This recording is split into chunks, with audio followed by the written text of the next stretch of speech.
Vamos começar, amigos? Muito boa noite aí para todos, né? É um prazer estarmos aqui mais uma vez para a gente estudar junto. E hoje não tem festa junina, né? Vocês já repararam que eu não estou com o chapéu, não estou, então, mas hoje é um dia comum. Porém, vai ser um dia aí muito importante para a gente. Temos um tema aí muito bom ali para a gente conversar um pouquinho. E tenho certeza que vocês vão gostar. Bom, vamos começar, como sempre, lendo uma página aí de Fonte Viva, fazendo então nossa prece aí de abertura, e vamos depois disso então iniciar o nosso estudo aí, que hoje sou eu, como vocês já repararam ali também. Coincidência, sou eu mesmo. Então, do livro Fonte Viva, pelo Espírito de Emmanuel, capítulo 108, um pouco de fermento. Não sabeis que um pouco de fermento leveda a massa toda? Paulo, né, em Epístola 1 aos Coríntios, capítulo 5, versículo 6.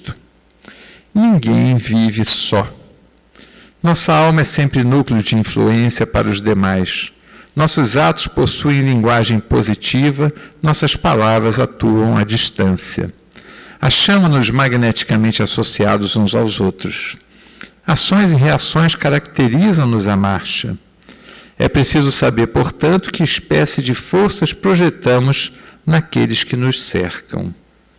Nossa conduta é um livro aberto. Quantos de nossos gestos insignificantes alcançam o próximo, gerando inesperadas resoluções? Quantas frases aparentemente inexpressivas, arrojadas de nossa boca, estabelecem grandes acontecimentos? Cada dia emitimos sugestões para o bem ou para o mal. Dirigentes arrastam dirigidos. Servos inspiram administradores. Qual é o caminho que a nossa atitude está indicando? Um pouco de fermento leveda a massa toda. Não dispomos de recursos para analisar a extensão de nossa influência, mas podemos examinar-lhe a qualidade essencial. Acautela-te, pois, com o alimento invisível que forneces às vidas que te rodeiam. Desdobra-se-nos o destino em correntes de fluxo e refluxo. As forças que hoje se exteriorizam de nossa atividade voltarão ao centro de nossa atividade amanhã. Vamos então, amigos, iniciar com a nossa prece.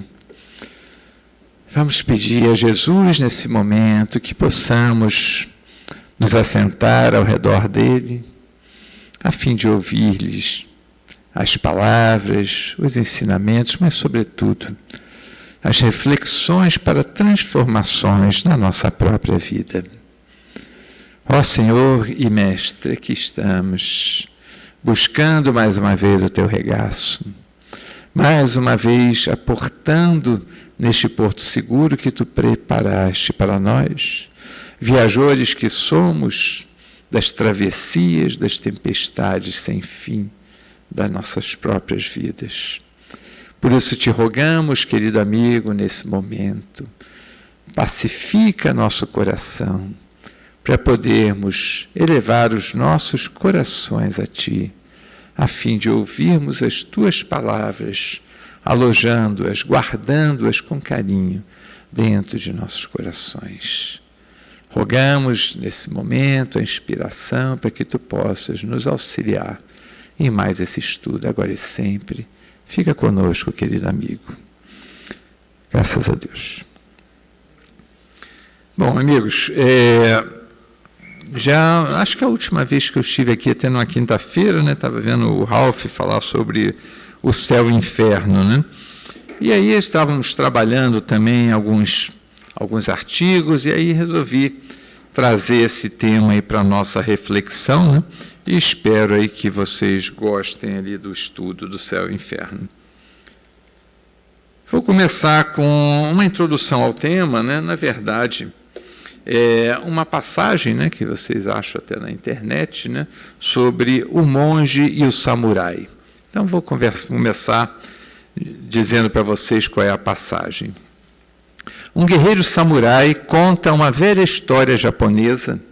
Certa vez desafiou um mestre zen a explicar os conceitos de céu e inferno, mas o monge respondeu-lhe com desprezo. Então, deixa eu voltar que eu errei a pontuação. Um guerreiro samurai, conta uma velha história japonesa, certa vez desafiou o mestre Zen a explicar os conceitos de céu e inferno, mas o monge respondeu-lhe com desprezo. Não passas de um bruto, não vou desperdiçar meu tempo com gente da tua laia. Um monge um pouco estranho, um pouquinho diferente esse monge. Atacado na própria honra, o samurai teve um acesso de fúria e, sacando a espada da bainha, berrou: eu poderia te matar por tua impertinência. Isso, respondeu calmamente o monge, é o inferno. Espantado por reconhecer como verdadeiro o que o mestre dizia acerca da cólera que o dominara, o samurai acalmou-se, embainhou a espada e fez uma mesura, agradecendo ao monge a revelação. E isso, disse o monge, é o céu. A súbita consciência do samurai sobre seu estado de agitação ilustra a crucial diferença entre alguém ser possuído por um sentimento e tomar consciência de que está sendo arrebatado por ele. Bom, vamos começar o nosso estudo. Então, observa que céu e inferno parece uma coisa fácil, mas aparentemente ele tem umas nuances difíceis para a gente conversar. Observa que o mestre Zen, ele buscou, esse monge buscou trazer coisas práticas para a vida, porque muitas vezes nós estamos com as teorias, de onde que está o céu, onde que está o inferno, ficamos discutindo as teorias e trazemos pouco a vivência para o nosso dia a dia. E observa que o samurai vai do inferno para o céu muito rápido. Ele acha o inferno muito rápido e acha o céu também muito rápido. E isso me leva a questionar se nós temos esse poder também de achar o inferno muito rápido e achar o céu muito rápido. Então vamos conversar um pouquinho sobre isso. Vamos começar no céu e inferno pagão. Eu vou trazer alguns conhecimentos primeiro, só para a gente conhecer melhor o céu e o inferno, e depois vamos refletir um pouco. No céu pagão, o que acontece? A ideia de punições e recompensa, ela sempre foi uma ideia da humanidade. A humanidade sempre imaginou que se eu estou fazendo alguma coisa boa, eu tenho uma recompensa. Se eu faço alguma coisa ruim, eu vou ter uma punição por isso. E observa que isso até serviu de molde para todo o processo educacional. Hoje a gente tenta desconstruir exatamente esse modelo de punição e recompensa, para você estimular as pessoas de outra forma. Mas no passado era só essa forma que a gente conhecia, punição e recompensa.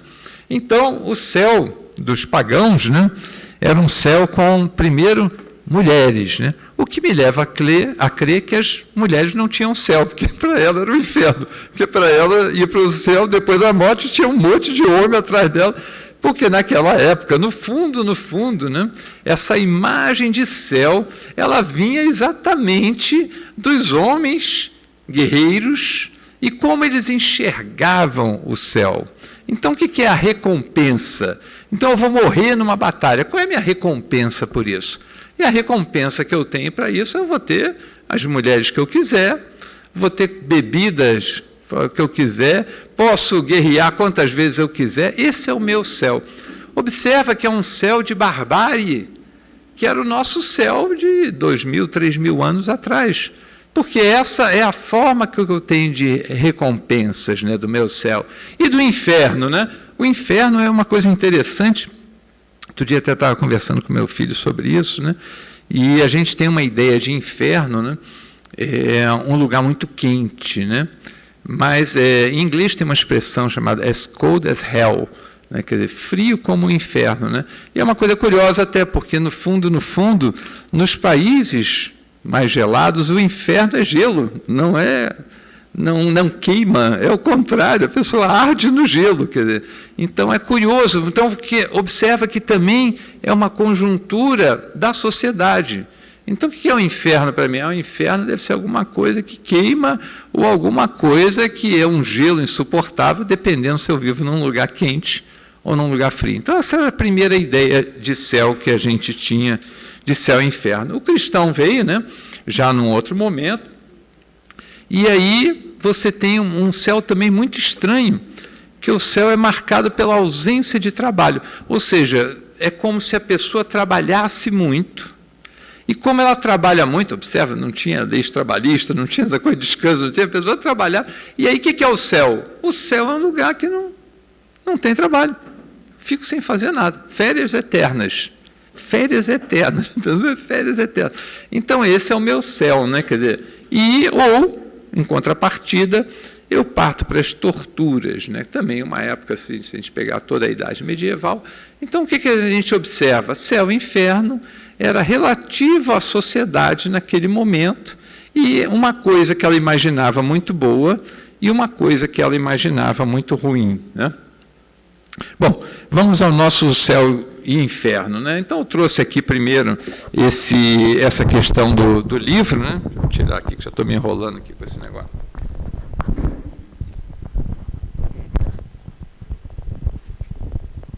Ok, acho que isso vai facilitar um pouquinho.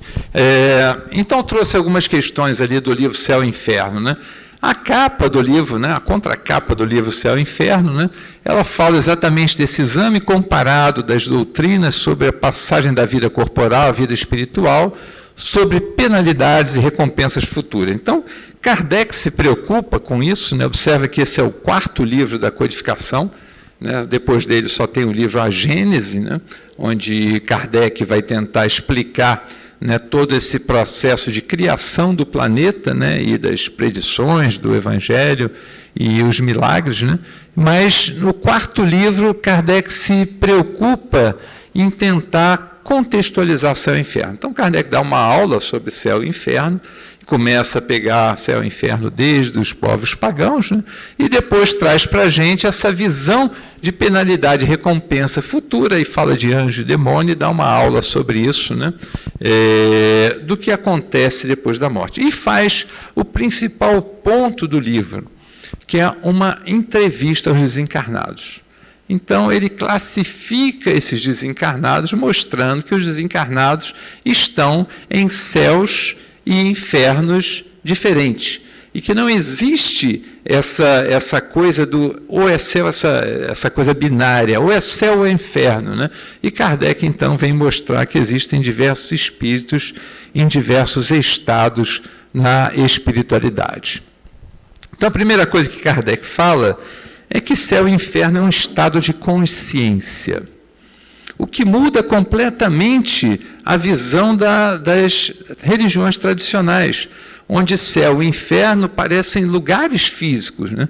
Então, o Espiritismo traz uma visão muito diferente disso. Não, céu e inferno não é... Observa o início da conversa com o monge zen budista.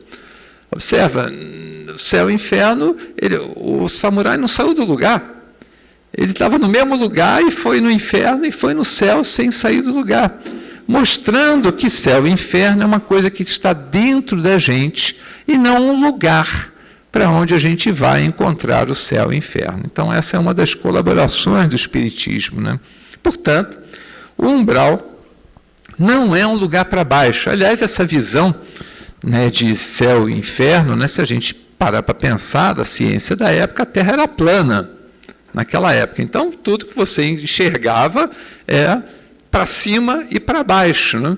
A hora que a Terra a gente descobriu que ela é esférica, né, isso já muda o próprio conceito, né? Seria até bom, porque o céu seria muito maior do que o inferno, porque o inferno está confinado dentro da Terra e o céu é tudo que não está dentro do planeta, né? Observa, eu brinco com as coisas para a gente perceber qual foi o momento onde nós identificamos essas coisas. O que é céu, o que é inferno? O céu deve ser uma coisa que está para cima, inferno é uma coisa que deve estar para baixo ali. Ok. Apesar da gente dizer que não tem localidade, essa é uma outra coisa que as pessoas, quando começam a estudar espiritismo, elas se surpreendem, né? A gente diz que não tem localidade, mas tem um lugar que a gente diz que é umbral. Aí fala assim, Mauro, não estou entendendo nada. Você falou que é um estado de consciência e aí está dizendo que tem um lugar que chama umbral, que é um pseudo-inferno, né? E tem algumas diferenças fundamentais. Mas observa que a lei da afinidade aproxima as pessoas. Deus criou leis que fazem como se a gente tivesse uma força de atração para nos levar nos lugares que nós precisamos estar. E, ao mesmo tempo, se unir com pessoas que são muito semelhantes a gente. Então, Deus criou umas leis e criou a própria densidade do perispírito. A gente fala assim, um perispírito, né? Esse elo de ligação entre corpo e espírito, um perispírito quintessenciado. O que é quintessenciado? Ele está na quinta essência, né? Um termo que se usava no passado, né? Que vinha lá da química, que as pessoas iam fazendo. A professora de química, já falei alguma besteira aqui, mas não tem problema, você me corrige depois. Então, ela vinha nessa coisa da quinta essência. Então, é buscar alguma coisa que é muito pura.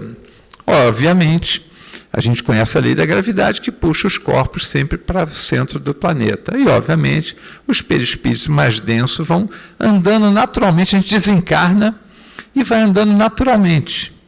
Alguns de nós, provavelmente, vai andando naturalmente para um lugar bom e, provavelmente, aqui só eu, né, porque vocês todos já são espíritos mais elevados, vou estar andando naturalmente para um lugar ruim. Por quê? Porque o céu e o inferno é um estado de consciência. E eu vou me encontrar com pessoas que estão no mesmo estado de consciência, o estado vibratório que eu me encontro. Por isso a região parece um céu ou parece um inferno. Por quê? Porque as pessoas que lá se encontram são pessoas que vivem no céu ou vivem no inferno. Vamos continuar. Eu falei do inferno, o céu é a mesma coisa, não é um lugar para cima, né? A grande questão que o Espiritismo descortina, e aí completamente diferente de qualquer outra religião, é que, além de ser um estado de consciência, ele é temporário. Isso faz toda a diferença, né? Eu sempre brinco, como é que você vai ser feliz no céu vendo um filho seu arder no inferno? Qual de nós conseguiria ser feliz em algum lugar vendo o seu filho sofrer num outro lugar? Só para trazer uma coisa que esteja mais próxima, gente, mais próxima da nossa realidade. A gente não consegue. Então, o conceito de céu e inferno, observa que na sociedade moderna, ele já muda e não adianta falar das dores físicas, porque as minhas maiores dores não são físicas. Minhas maiores dores são morais. Então, o céu e o inferno, para mim, são coisas associadas a eventos morais e não a eventos físicos. Então, Mauro, projeta o seu céu e inferno. Meu céu e inferno não tem nada a ver com aqueles dois que a gente mostrou. Ele passa muito pela condição moral e não a condição física. E a grande vantagem é que tudo isso é impermanente, tudo isso é temporário, né? Então, conclusão, céu e inferno são individuais, são estados emocionais do espírito, né? Encarnado ou desencarnado. Sócrates faz uma recomendação, na verdade, todo mundo diz que foi Sócrates que falou essa frase, mas não foi ele não. Essa frase está no oráculo, né? Onde, obviamente, Sócrates ia no oráculo de Atenas, né? E essa frase está em cima quando você entra no oráculo, para chegando já no templo, né? Destinado a Atenas, né? Então ela tem essa frase, conhece-te a ti mesmo, né? Então, por quê? Talvez, se a gente se conhecer, talvez a gente tenha mais chance de achar o céu do que achar o inferno. Vamos lá, vamos conversar um pouco. Estado de céu e inferno, né? Primeira pergunta para vocês, é um estado emocional? Quando a gente fala em inferno e céu, estou falando de alguma coisa emocional ou uma coisa racional?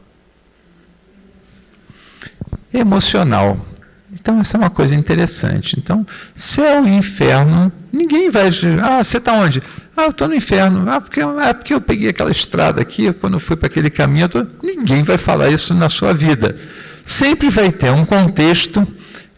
Obrigado, você estava exatamente pensando nisso. Muito obrigado. A água, eu olhei já para o fio, vi que ele é curto para chegar até lá e estava pensando, puxa, estou no céu ou estou no inferno? Como é que eu vou conseguir chegar ali na água? Mas a Fernanda já me ajudou e trouxe o céu aqui para mim. Maravilha. Céu ou inferno é um estado emocional. Portanto, se é emocional, eu tenho um certo controle sobre isso. É o que nós vamos conversar. Pergunta para vocês, qual é o melhor? Nós sabemos que o cérebro tem um lado que é responsável pela emoção, um outro lado que é responsável pela razão. Qual é o melhor dos lados? Muito bem colocado. Um equilíbrio. Conhece esse daí? É o Sr. Spock, né? As pessoas ficam com medo de falar porque aí vão inferir sobre a idade das pessoas ali.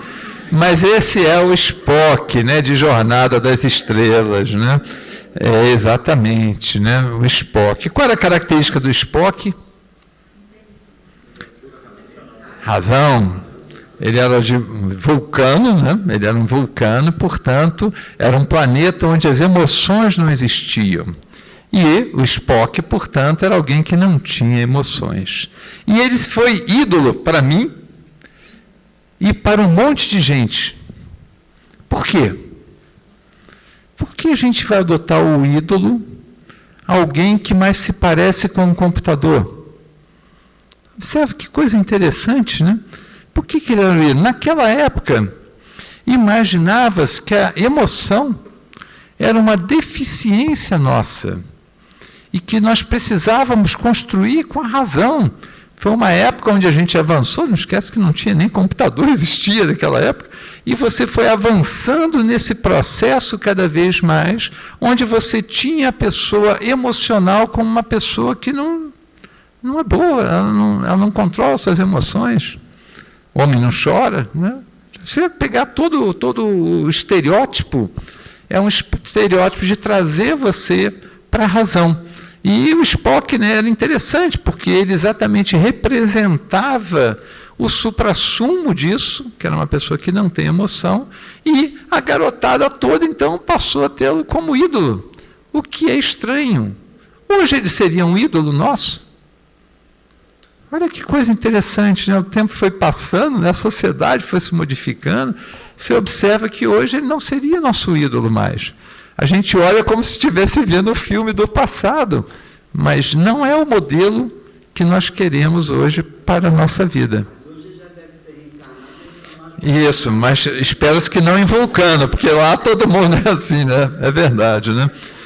O Spock até é um personagem interessante, né? Porque ele é meio vulcano e meio terrestre. Então, ele vive esse conflito entre a emoção e a razão. Ele não quer expressar a emoção e, às vezes, a emoção brota e isso é visto. Então, é um símbolo até interessante, uma discussão muito criadora, né? Criativa, desculpe. Eu acho que ele não quer revelar, não, ele não conseguia. Não conseguia entender a emoção do Spock. Ele não entendia. Mas existe. É verdade. É verdade. Mas tinha o comandante Kirk, né, prefeitor aqui, esse é outro problema. Mas assim, ele exatamente representava a emoção. E ele achava que o Spock tinha a emoção guardada dele, porque ele era meio terrestre. E ele negava isso, por isso que ele tinha o conflito ali. Mas é interessante, né? Mas enfim, é uma guerra entre razão e emoção. Bom, aqui botei uma outra imagem. O que é essa aqui? Pequeno Príncipe. É o livro do Pequeno Príncipe, ele com a raposa, né?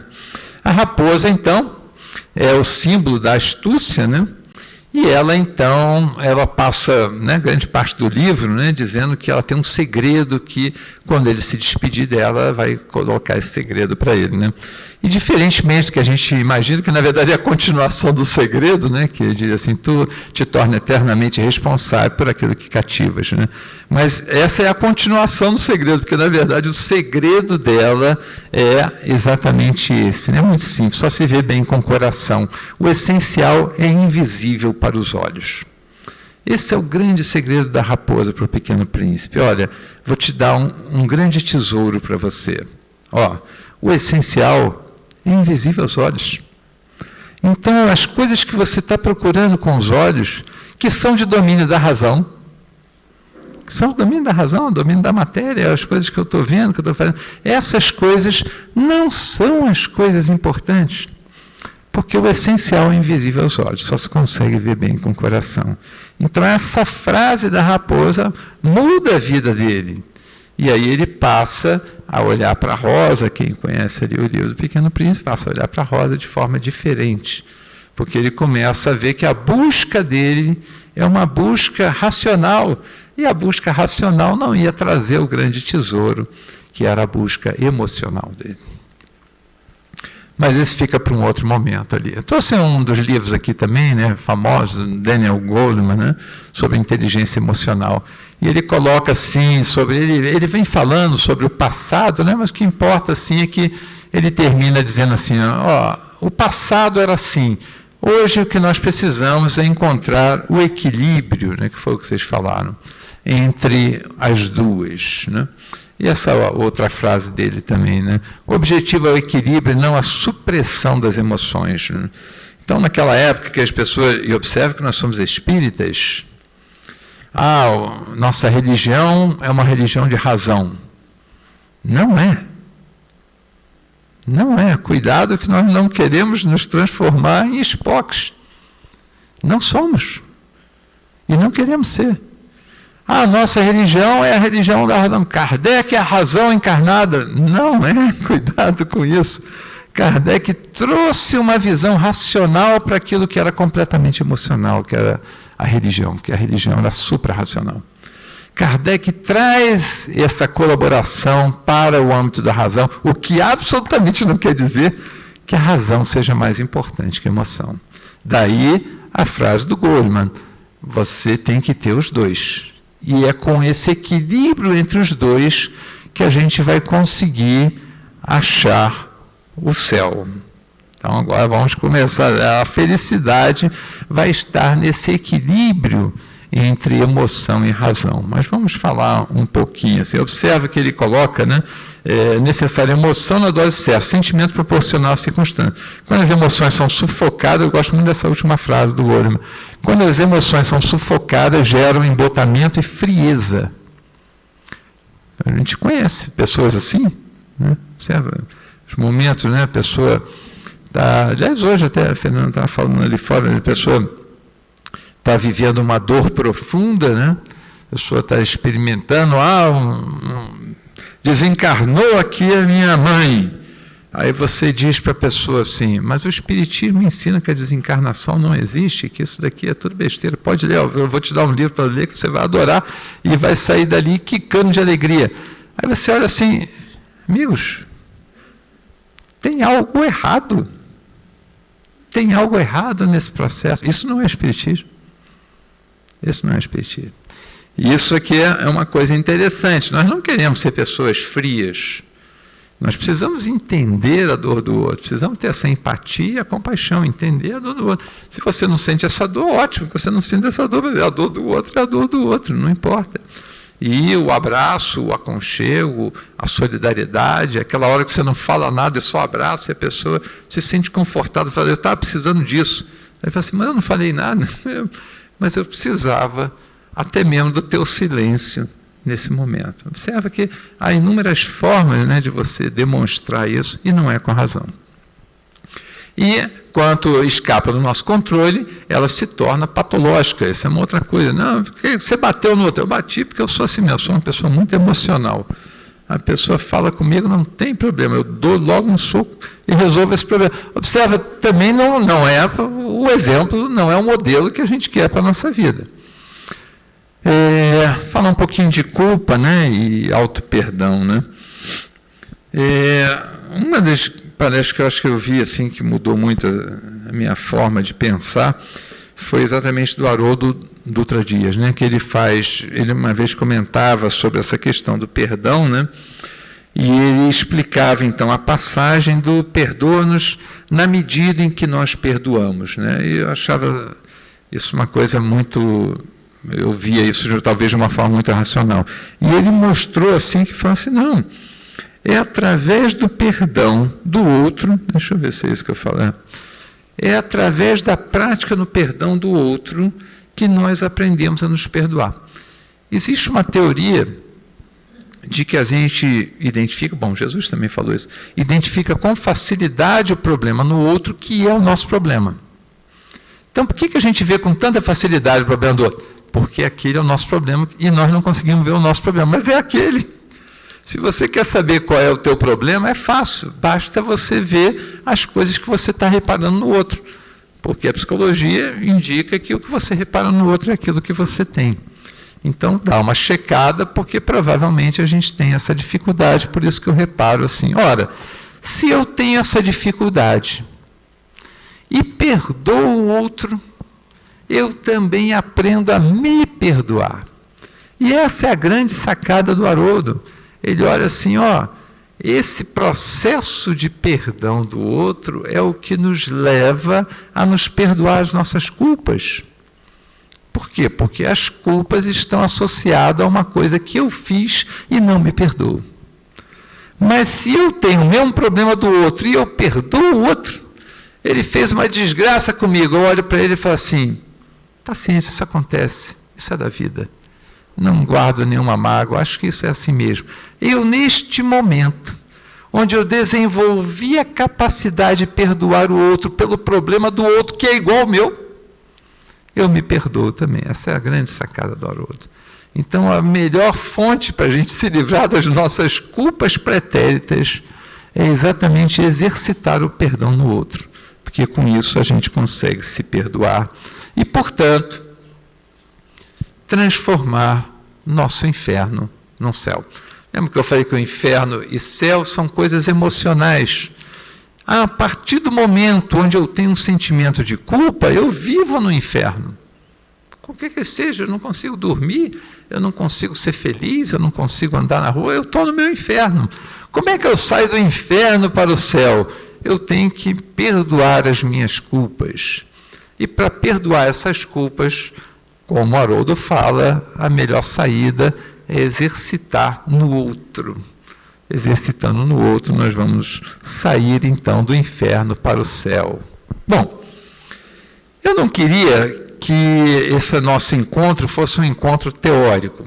Queria que ele fosse um encontro prático. Então, eu trouxe algumas coisas para a gente conversar do nosso dia a dia. Foi aquilo que eu falei, a hora que o monge foi ajudar o samurai, ele trouxe exemplos muito concretos. E nós vamos trazer aqui alguns exemplos concretos sobre céu e inferno. Primeiro deles, o imposto de renda nos cobra taxas absurdas. Então, eu creio que não para vocês, né? Mas assim, eu quando olho assim, todo ano eu olho assim e falo assim, não é possível. Não é possível. Lá vou eu entrando no meu inferno. Porque eu começo a reclamar sobre uma coisa que eu absolutamente não tenho o menor controle. Não tenho controle. Mas aquele negócio me tira do sério, eu vou lá e começa, e entra, esse é o inferno que a gente entra.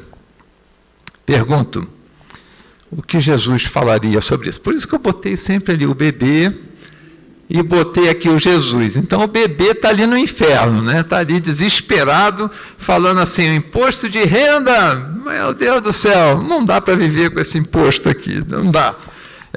O que Jesus falaria sobre isso? Essa é a passagem que vocês bem conhecem. Dai a César o que é de César, e a Deus o que é de Deus. Né? Como é que Jesus sai desse nó? Né? Só para vocês entenderem um pouquinho a passagem, né? Melhor, né? Do que vocês já fazem. Os povos naquela época, ao dominarem, ele ou matava todo mundo, que era uma das opções, para não deixar ninguém, né? Ou eles tributavam o povo conquistado. Então, a partir dali, esse povo, eu vou deixar você vivo, mas em compensação, você tem que me pagar o tributo. Os judeus fizeram isso muito, que a gente conhece a história do Novo Testamento, só o outro lado, né? O romano fazendo com o judeu, mas o judeu sempre fez isso daí, também, aliás, o grande reinado de Salomão foi feito exatamente com os tributados, por isso que tinha tanto dinheiro e por isso que conseguiu fazer um reinado pacífico, né, e de grande prosperidade, né, por causa dos povos tributados. E, obviamente, quando eles foram conquistados, o mundo inteiro foi conquistado por Roma, e aí tem que pagar o tributo. Só que os judeus tinham um probleminha, que se chama ano sabático. Eles trabalham 6 anos e não trabalham um ano. É o tal do ano sabático. E essa era a prática naquela época. E aí, se eu não trabalho, eu não tenho colheita. Se eu não tenho colheita, Como vou pagar os tributos? E esse era um grande problema dos judeus, como é que ele lidava com essa situação com os romanos. Porque como é que eu vou pagar o tributo no 7º ano? Eu não tenho como pagar o tributo. E o que Roma falava com relação a isso? Muito bem colocado. Então nem aí se você vai fazer no sabático, não vai fazer. O problema é o seguinte, amigo. Eu tenho aqui uma corte para sustentar, tenho aqui as luxúrias todas para fazer, e você que vai dar um jeito ali para me arrumar o dinheiro, e problema seu. Obviamente, os judeus não gostavam muito disso. E aí Jesus pede a efígie da moeda, que é um símbolo muito interessante, né? Ou seja, se a moeda foi cunhada pelo César, por que você está discutindo esse assunto? Volta aqui em imposto de renda. Quem fez as regras? Foi você? Então, por que você está discutindo isso? Observa, esse é o mundo de César. Dê a César o que é de César, mas dê a Deus o que é de Deus. Essa é a grande colocação para a nossa vida. Como é que eu saio do inferno para o céu? Enquanto eu estou nesse mundo de César, eu só estou discutindo o inferno. A hora que eu mudo a minha compreensão, ouvindo Jesus, por isso que hoje nós vamos discutir muito essa dualidade com Jesus, né? Isso muda a minha vida. A hora que muda a minha vida, eu paro de reclamar, entendo assim, me mostra aqui, efígie, quem é que fez essa nota aqui? Agora não tem mais moedinha, nem de vez em quando nem passa na mão, mas olha assim, quem é que tem essa nota aqui? Essa nota não é minha. Essa nota não é minha, é a mesma colocação de Jesus. Dá a César o que é de César e a Deus o que é de Deus, né? Observe que eu falo essas frases, bate mal na gente. Bate mal, eu sei disso. Por isso que eu preparei esse estudo, falei assim, eu vou ver esse estudo umas 20 vezes, que eu vou aprender isso que eu vou falar, eu não tenho dúvida, eu vou acabar aprendendo isso. Mais um aqui, céu ou inferno? Alguém nos xinga no trânsito, né? O que nunca acontece, né? Certamente, ninguém passa pela gente e xinga. Aliás, quem tem problemas de trânsito, né, Edson? Quem tem alguns probleminhas com trânsito, sabe do que eu estou falando. Então, a pessoa pegou e nos xinga no trânsito. A partir desse momento, a nossa vida desmorona. Lembra que eu falei que o samurai foi para o inferno muito rápido? E falei para vocês assim, será que a gente vai para o inferno muito rápido? Observa que não é mais do que alguém passar para a gente no carro e falar uns psilônia lá para a gente. Num instantinho, a gente perde a lucidez. Se transforma. Observa que a gente está vendo nos jornais, esses assassinatos, que um está dando uma festa, o outro foi lá, o outro jogou uma pedra no carro, um negócio absurdo, o outro foi lá, pegou lá, matou. Você olha assim, meu Deus, inferno. Inferno. Para todo mundo. Para as famílias, para os partidos, para todo mundo é inferno geral. E assim, por que eu fui para lá? Fui para lá porque alguém nos xingou ali no trânsito, né? E o que Jesus falaria disso, né? Jesus naquela época não tinha esse trânsito, né? Aí eu selecionei aqui uma frase aqui, né? Se alguém bater em você numa face, ofereça-lhe também a outra, né? Assim, Mauro, não dá. Por isso que a gente está no inferno. A hora que der, eu diria que a gente já está no céu. Essa aqui é a questão fundamental. Observa que Jesus dá o caminho para a gente. Quando Jesus diz assim, a minha paz vos dou, a minha paz, eu quero a paz dele também. Só que para chegar na paz, como é que ele deu a paz dele? Jesus, me dá aqui, espera aí, eu quero viver em paz, me dá essa paz aqui. A paz não é externa, a paz é interior. E Jesus deu a paz. Por que ele deu a paz? Porque ele falou para a gente, se alguém bater em você numa face, ofereça-lhe também a outra. Então você não vai ter problemas. Porque alguém vai te xingar, você vai dizer assim, muito obrigado. Lembro do Otto, né? O Otto sempre falava assim, brasileiro, né? Quando ele queria xingar alguém, ele falava, você é o brasileiro. Aí falava assim, porque vinha aquele âmbito de... Oi? Fale, Ricardo. Diga, fala, cara. No final não era assim, né? Ele começava tentando isso, né? E quando não dava muito certo, ele caía no inferno mesmo. Mas essa que é a questão. Então, o aprender a não revidar. Oi, Edson.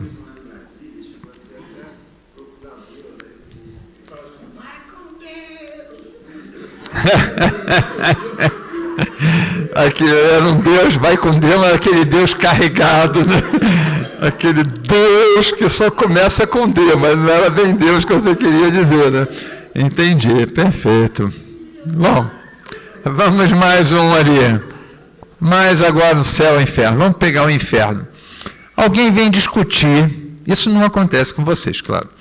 Alguém vem discutir, meu pai sempre falava assim, tem 3 coisas na vida que não se discute. É política, futebol e religião. Eu achava engraçado isso, eu era criança, quando eu via essas coisas do meu pai. Qual é? Com a esposa? Não, com a esposa não tem discussão, né? A esposa é sempre o sim, bem, está resolvido, casamento longo. Mas então, política, futebol e religião.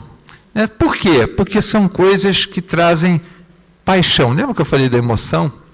São coisas que mexem com paixão. Né?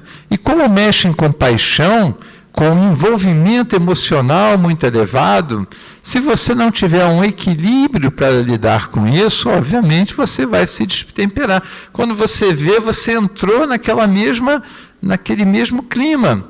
Observa que não tem certo e errado em ambientes onde você tem um grande clima emocional. Você precisa reconhecer que isso vai te levar no inferno. Por que vai te levar no inferno? Porque se você entrar com essa faixa vibratória, lembra que eu falei que a gente acaba se afinizando dentro da faixa vibratória, a gente vai para o inferno. Né? E o que Jesus diria então sobre isso? Né? Não necessitam de médicos sãos, mas sim os doentes. Nessa frase de Jesus, né? Jesus profere essa frase, né? Exatamente depois da festa, na casa do publicano Mateus. Então ele vai para a casa de Mateus e as pessoas então começam a falar de Jesus. Jesus, casa de publicano não, né, amigo? Tá certo, você é um profeta, bacana, você fala coisas muito bonitas, muito certinha, acho muito legal, mas casa de publicano não. E aí Jesus diz assim, não fui para os médicos, não vim para os sãos, né? Eu vim para aqueles que estão doentes. E o que mostra a perspectiva, essa que é a diferença entre o céu e o inferno. Ele mostra um outro ângulo da situação. Você já pensou que você pode ser o agente de transformação daquela pessoa? A gente discute ou com ela ou se afasta dela. Estou falando o contrário. Você já pensou que você pode ser um agente de transformação daquela pessoa? Porque se a pessoa vive tão polarizada, ela deve ser uma pessoa que vive no inferno e quer te arrastar também para o inferno. E a gente não pode ir para o inferno, porque a gente tem que buscar o céu. Como é que eu vou buscar o céu? Eu vou buscar o céu entendendo que talvez Jesus tenha me colocado nessa situação exatamente por conta disso. Tem uma passagem de Pedro que eu acho muito interessante, eu não me lembro qual era o livro, se era Jesus no Lar, talvez o Edson saiba, que Jesus manda Pedro numa família, lá, Pedro, vai lá, aí Pedro vai lá, todo, né? Aí quando ele chega lá, ele volta e diz assim, Jesus, ali não dá não, Jesus. Ali o negócio é complicado ali. A mulher tem um comportamento assim assado, fora da família, a filha tem um comportamento assim, o pai é alcoólatra e faz assim, Jesus, não vai dar não. E aí Jesus olha para Pedro e diz assim, Pedro, conheço bem aquela família, por isso eu te mandei lá. Observa o céu e o inferno. Pedro viu o inferno. Chegou ali, não dá não vou ficar falando o que ali? Só tem, todo mundo ali é viciado, todo mundo ali briga, todo mundo, não tem o que dizer.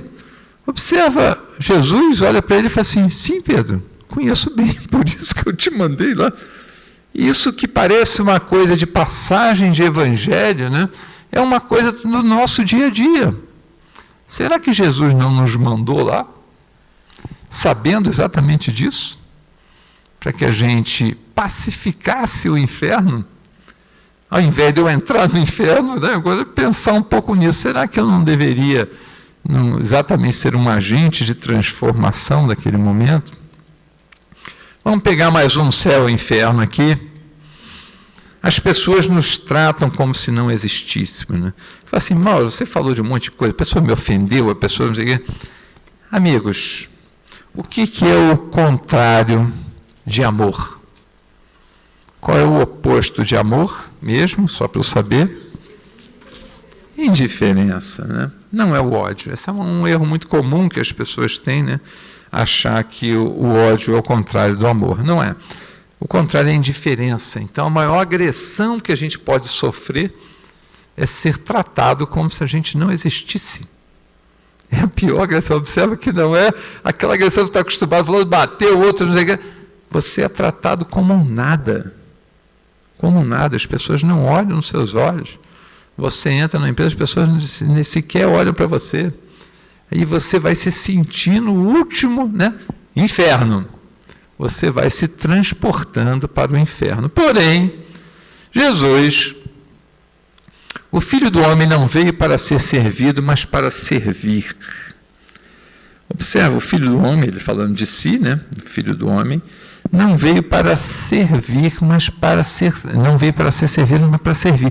Jesus, né, e essa é a questão do lava-pés do Cristo, né, ele mostra para as pessoas que o trabalho dele é servir. Então, por que você está reclamando? Você não veio para ser servido. Você acha que as pessoas tinham que tratar você assim, um assado, né? É verdade, seria ótimo. Mas qual é o seu papel aqui? É ser tratado ou tratar as pessoas? Jesus inverte o processo. Jesus inverte. A gente busca o inferno, a gente quando vê, mergulhou já no inferno, Jesus inverte esse processo, fala assim, por que é que você está pensando que a tua vida é ser servido? Você está encarnado no mundo de provas e expiações, você está pensando que eu que sou Jesus, que nem encarnar precisava, vim aqui para servir, você acha que você é melhor do que eu? Essa é a questão do Cristo, né? Ele nos saculeja para que a gente pense nisso, né? Eu vou andar aqui mais rápido, já estou preocupado aqui com o tempo para variar.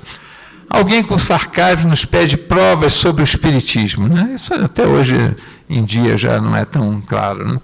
Jesus fala, né, do sinal de Jonas, né, que é exatamente Jonas passou 3 dias, Jonas era um profeta, passou 3 dias dentro de uma baleia, né?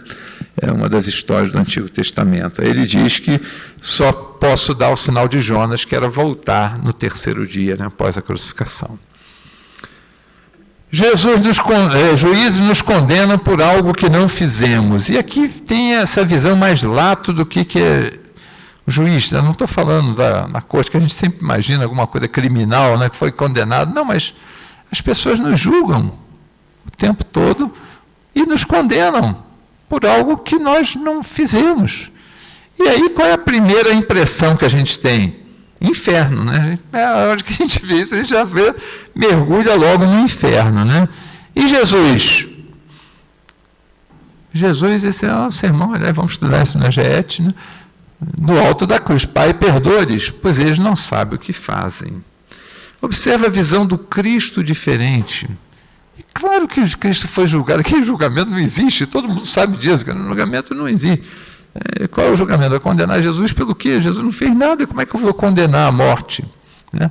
E é um julgamento falso, então, e foi condenado. E aí levam ele num séquito, todo mundo gritando impropérios para ele, é crucificado e vai lá para o alto da cruz. Quando ele vai lá para o alto da cruz, ele pede a Deus para perdoar as pessoas, porque eles não sabem o que fazem.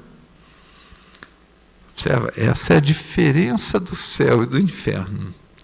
Essa é a diferença. Enquanto que eu vou amargar na minha vida, quer seja na prisão, quer seja na vida, quer seja na casa espírita, porque as pessoas estão me julgando e eu não sou essa pessoa. Me condenaram por uma coisa que eu nunca fiz.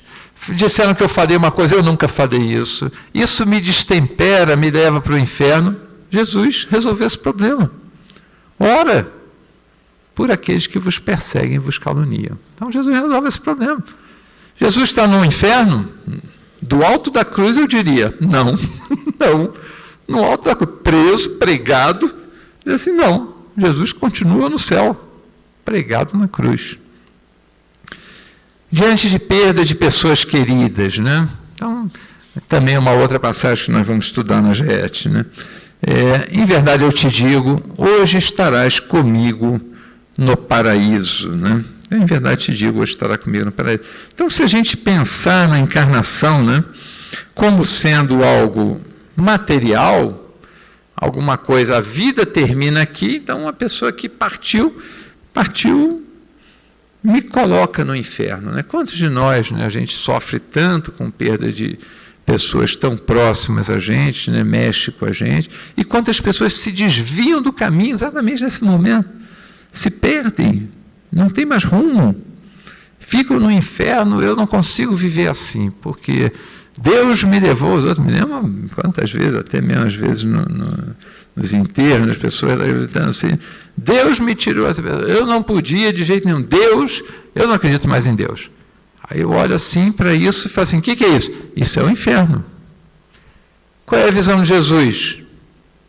Hoje estarás comigo no paraíso, amigo. O que você está reclamando? Você está voltando para casa. Você está reclamando de voltar para casa? Alguém aqui reclama de voltar para casa? Você está voltando para casa. Então não reclama. As pessoas foram embora, elas foram embora, já estão preparando o caminho para você. Daqui a pouco a gente que vai. Enquanto isso estão chegando outras. E chegando outras para a gente poder sempre estar nesse ciclo. Se vocês pararem para pensar sobre família espiritual, a família espiritual nunca encarna todo mundo junto. Porque não seria bom. Por que não seria bom? Porque quem é que vai cuidar de mim do outro lado? E aí eu preciso da parte da família que ficou do outro lado para me ajudar. E aí eu vou envelhecendo e vai ter uma hora que nós vamos inverter esses papéis. Outros vão chegar, por isso estamos num mundo de experiências, num mundo de provas e expiações, e eu vou sair. E eu vou fazer o quê? Vou fazer o que ele estava fazendo antes de chegar. Cuidar da minha família. E essa é a ideia da família espiritual. Portanto, as pessoas que nos deixam no mundo corpóreo, elas nos deixam exatamente para poder continuar cuidando da família e abrir espaço para que outros desçam, porque senão não abre espaço, como é que eu vou fazer? Precisa dessa renovação das pessoas, né? Eu sempre brinco para vocês, todo mundo adora a reencarnação, mas ninguém quer desencarnar. O que é complicado, né? Como é que eu vou reencarnar se eu não desencarnar? A gente, né, não tem um de nós que não defenda a reencarnação. A reencarnação é a coisa melhor que existiu na face da Terra. Quando eu descobri a reencarnação, minha vida mudou. Vamos desencarnar hoje? Você fala, vamos, aqueles que querem desencarnar hoje me sigam. Não vai ninguém. Então, assim, obviamente, né, a nossa visão ainda não é.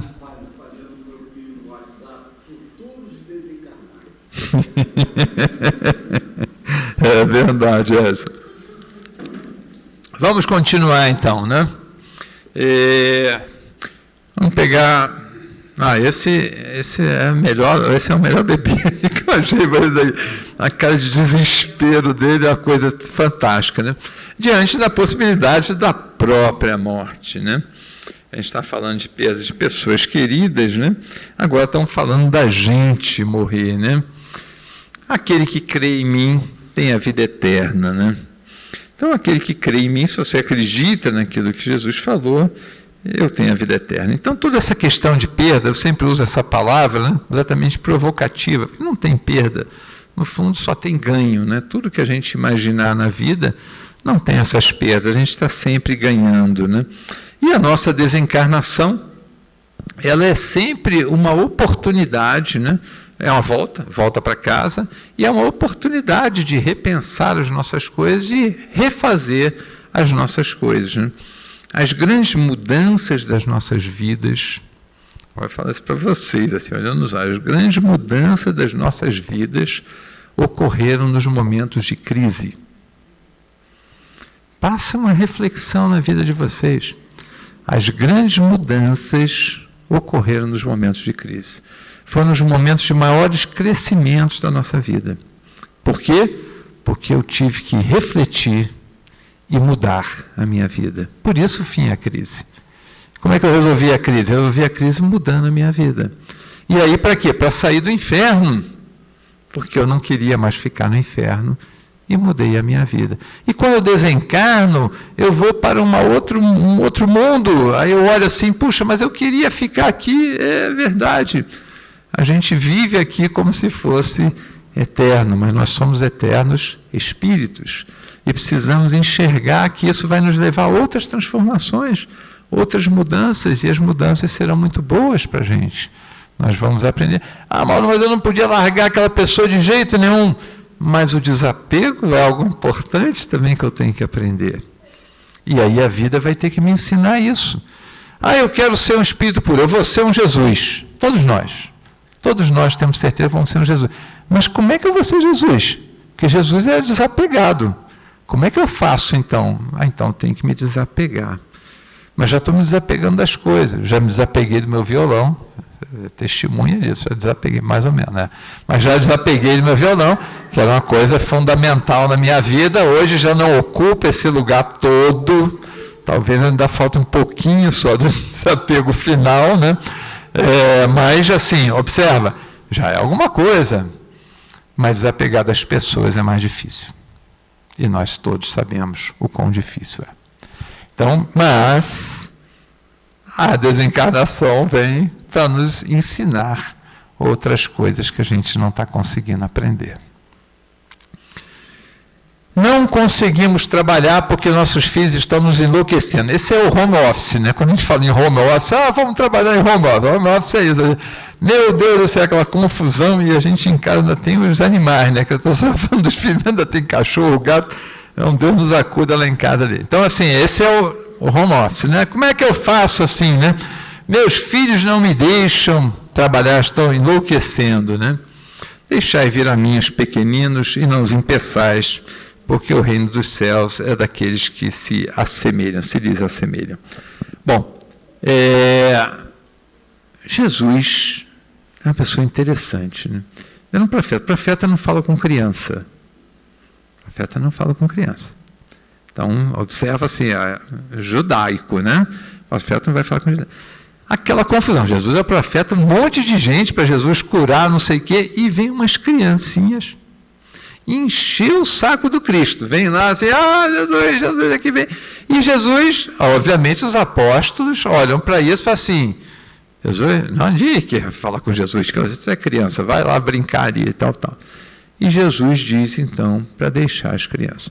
Observa que Jesus consegue, esse é o céu e o inferno, consegue administrar a sua vida com uma missão 1 milhão, 1 bilhão, 1 trilhão de vezes maior do que a nossa, consegue administrar com as crianças. E às vezes a gente tem dificuldade de administrar a nossa. Mas Jesus consegue administrar e ainda repreende eles. Não, deixa as criancinhas aqui, eles são ótimos aqui. Imagina enfiando o dedo no olho de Jesus, puxando a barba de Jesus, né? Aquela confusão danada, aquela coisa gostosa, né, de família, estou aqui, o dedo no olho. E Jesus ali firme.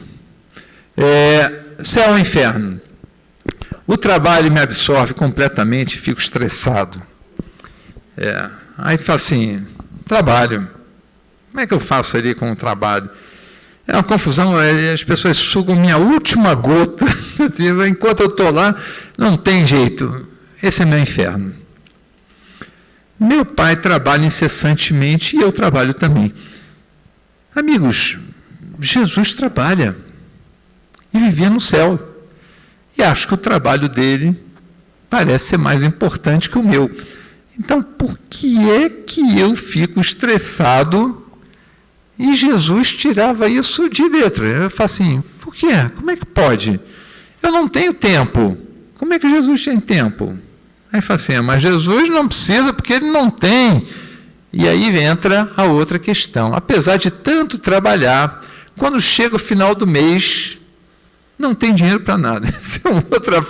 Isso certamente não acontece com vocês. Mas quando eu trabalho, quando chega no final do mês, não tem dinheiro para comprar nada, não tem, esse é meu inferno astral. Eu vou reclamar, olho para o espelho, fico treinando, pego uma vítima que está passando ali, vem cá, vem escutar para mim. E aí a gente vai e descarrega tudo ali na vítima ali, que chega no final do mês. Jesus resolveu esse problema. Como é que Jesus resolveu esse problema?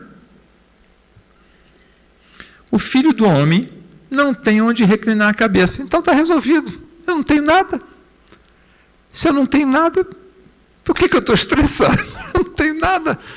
Não tem nada, não vou perder nada. Hoje a bolsa caiu. Hoje o dólar subiu. Eu não tenho nada, está resolvido. Pode subir, pode descer, não tenho nada, está resolvido o meu problema. Observa que quando Jesus fala, isso não é para a gente viver como Jesus. Nós estamos há bilhões de anos de viver como Jesus. É ele indicar qual é o caminho que a gente tem que seguir para conseguir as coisas que a gente precisa conseguir para sair do inferno e viver no céu. Então ele diz para a gente, você está muito apegado, e por estar muito apegado, você vive no inferno. Se você se desapegar, você vai para o céu. E aí, esse é o último slide ali para a gente, né? Quando a tempestade é forte demais e parece que vamos sossobrar, né? A grande imagem que eu tenho de Jesus, né, que acho que me ajuda muito, né, na minha vida, é exatamente a figura da tempestade aplacada, né? Porque a vida é cheia de curvas, né? E a gente não temos controle sobre isso. Então, às vezes, a gente acha que a vida está tão boa, e aí, no dia seguinte, a vida muda toda, e quando ela muda, a gente se vê diante novamente do inferno, né? E aí a gente olha para isso e fala assim, meu Deus, e agora? O que fazer da nossa vida? Essa não é a vida que eu queria, mas talvez seja a vida que eu planejei. Porque se eu preciso vencer coisas, essas coisas surgirão na minha vida. E se eu preciso vencer, é porque eu não gosto delas. Porque se eu gostar, é porque eu já venci.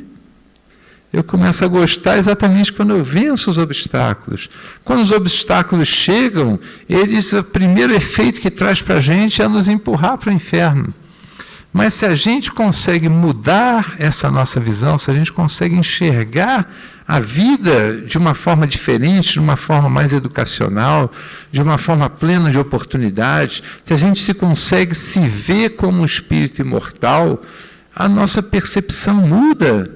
E aquilo que era o inferno, que a gente achava que a nossa vida estávamos condenados a viver no inferno, a gente consegue chegar no céu sem sair do lugar, sem que a vida mude, sem que o emprego mude, sem que as dificuldades terrenas mudem, sem as pessoas deixem de desencarnar, sem que as pessoas deixem de nos ofender, sem dizer que as pessoas vão discutir política, religião ou qualquer outra coisa com a gente, a vida continua a mesma.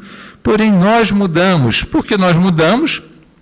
Porque esta é a frase de Jesus, né? Quando o barco ia virar, Jesus levantou e falou assim, por que temeis, homens de pouca fé?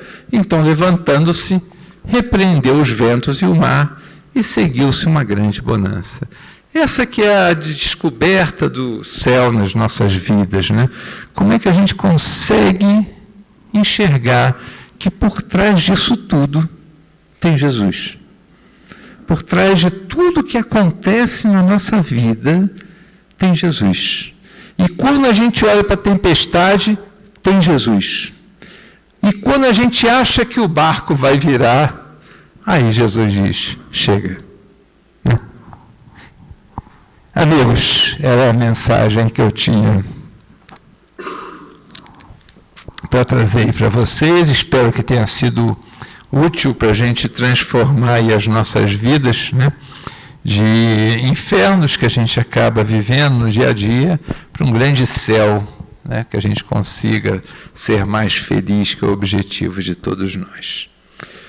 Ok, amigos? Bom, como hoje eu faço estudo, eu abro, mas eu também fecho, então vou aproveitar aqui os avisos que a Márcia já me passou e tentar transmitir aqui os avisos aqui, que eu nunca sei direito quais são. Tá bom, tá.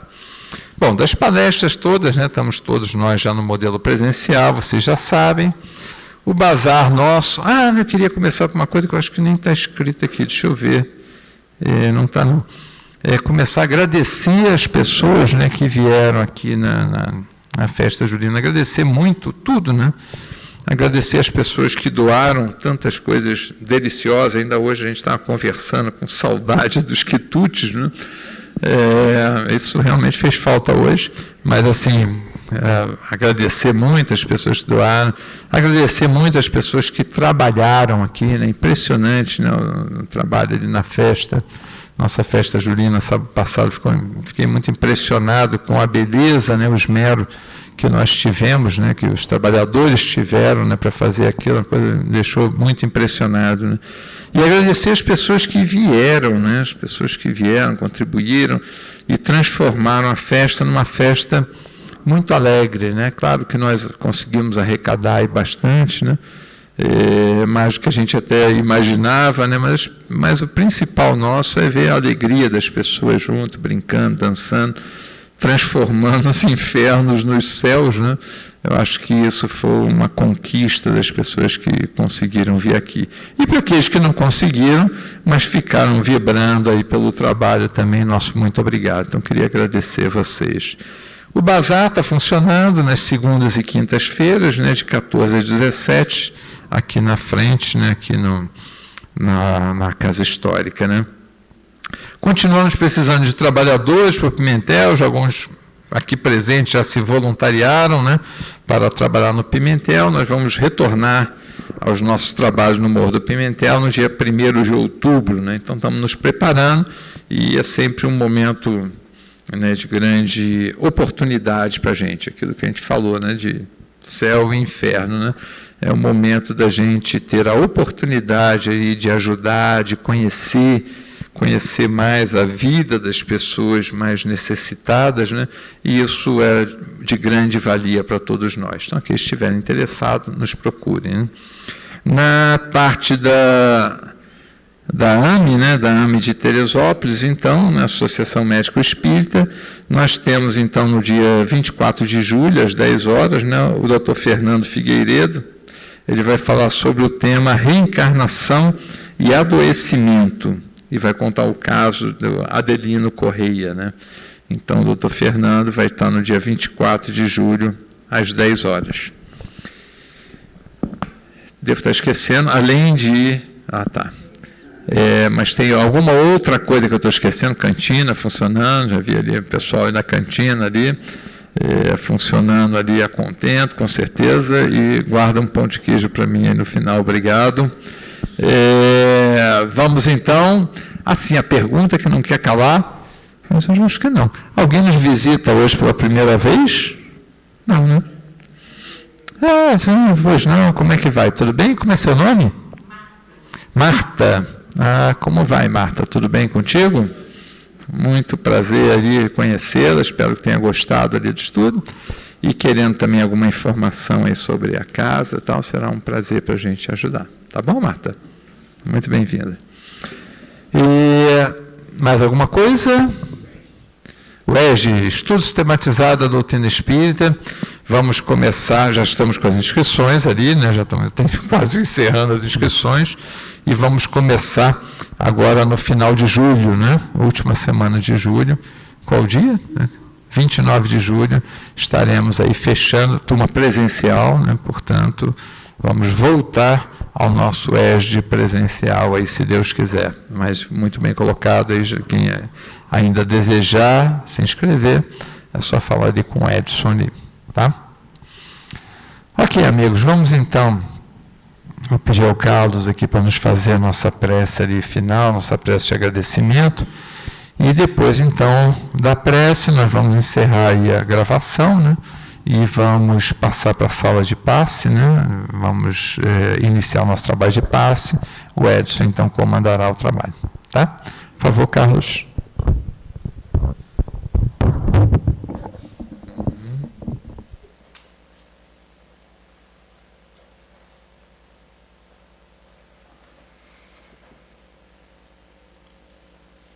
Vamos, neste momento,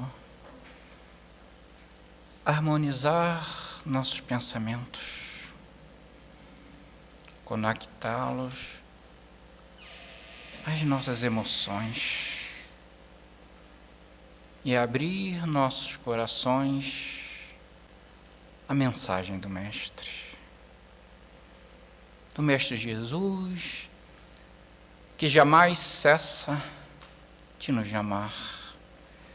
de nos chamar ao trabalho, de nos chamar à vivência do amor, de nos chamar ao respeito mútuo, de nos chamar à fraternidade. Senhor Jesus, quanto te somos gratos. 2000 anos desde que caminhastes ao nosso lado. 2000 anos que ainda fraquejamos. 2000 anos que ainda ousamos não te atender. Perdoa-nos, Mestre, e envolve-nos sempre. Fortaleça-nos a vontade de mudar, fortaleça-nos a vontade de servir. Ampara-nos todos os corações aflitos. Ampara o mundo em conflito. Derrama seu amor sobre todos nós. Que consigamos senti-lo neste momento. Muito obrigado, Senhor, por tudo. Graças a Deus.